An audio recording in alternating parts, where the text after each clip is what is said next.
Europe 1. Le grand direct des médias, Jean-Marc Morandini. Et ce matin, le fait média du jour, ce sont ces personnalités médiatiques oubliées du grand public et des professionnels de la télévision. Ces derniers jours, Pierre Tchernia et Gérard Klein sont réapparus à la une de l'actualité dans des situations différentes, mais à chaque fois, ils sont marqués par un véritable oubli médiatique. Pour en parler avec nous, Bastien Milleux, notre expert en communication et médias. Et on revient d'abord sur les témoignages de ces deux personnalités, Bastien. Oui, Jean-Marc, et notre fait média du jour s'inscrit en droite ligne de ce qu'écrit Michel Drucker dans son livre De la lumière à l'oubli. Il y évoque le destin de personnalités de la télé lorsque les spots s'éteignent de manière assez poignante.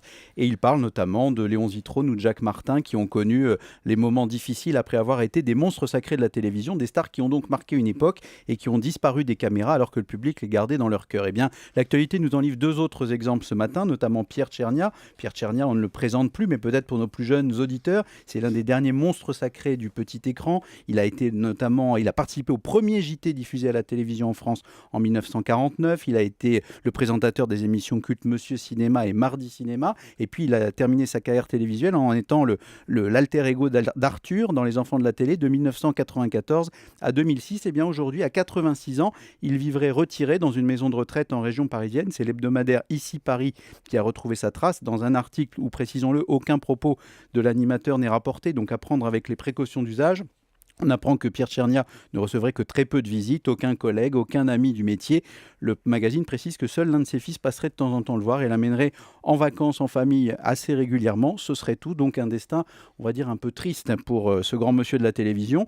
Autre cas, cette fois-ci de silence médiatique imposé, Gérard Klein, personnage et une voix que nos auditeurs d'Europe 1 connaissent bien, parce qu'il a animé de nombreuses émissions sur l'antenne, notamment dans le milieu des années 70, et puis il était revenu il y a quelques étés. Eh bien, Gérard Klein, lui, qui a été une star des fictions sur France Télévisions, notamment en incarnant l'Instit pendant 12 ans, s'insurge aujourd'hui contre le traitement qui lui est réservé. Il a choisi Téléstar pour pousser un véritable coup de gueule en affirmant: pour la télé, je n'existe plus. Depuis que j'ai arrêté l'Instit en 2004, plus aucune nouvelle des chaînes de télé. Je ne sais pas comment m'y prendre pour séduire ces gens-là. Rien d'important ne se passe. Il est assez cinglant envers France Télévisions, le groupe avec lequel il a collaboré pendant des années, en disant: j'ai proposé un concept d'une suite pour la série L'Instit.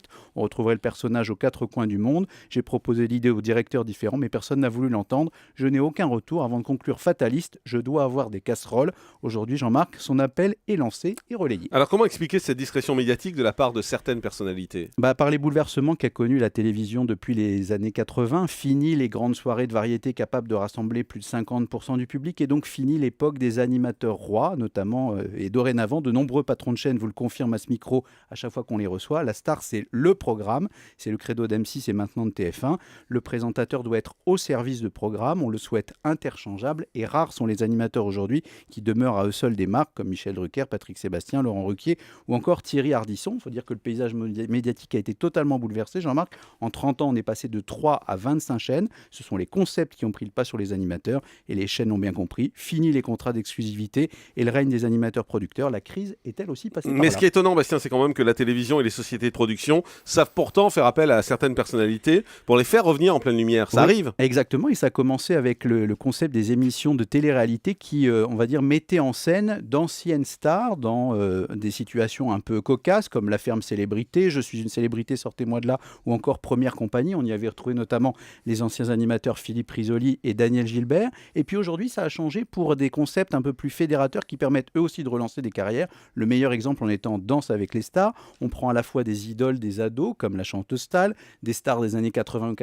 ou 90 ou 2000 comme Alizée, et puis on en fait un tremplin. Ça a permis de relancer la carrière de Matt Pokora qui triomphe avec Robin des Bois. Ça a permis de faire de Scheim, gagnante de la saison 2 maintenant, une jurée installée de l'émission, et de relancer également la carrière d'Emmanuel Moir. Donc vous avez compris, Jean-Marc, une émission populaire avec des animateurs et des personnalités connues qui relancent les carrières. C'est ça le triplé gagnant, et c'est ce qui marche à la télévision. Merci beaucoup, Bastien. Et c'est vrai que la vraie information la plus triste, en tout cas, c'est Pierre Tchernia, parce que c'est vrai que c'est une vraie personnalité, un vrai monstre sacré du petit écran, et personne n'imaginait qu'il était aujourd'hui seul dans une maison de retraite. Ici Paris dit qu'il n'y a plus qu'un de ses fils, je crois, qui vient le voir régulièrement, et que plus personne de la télévision n'est là pour lui et pour lui donner un petit coup de main alors qu'il est cloué sur une chaise roulante.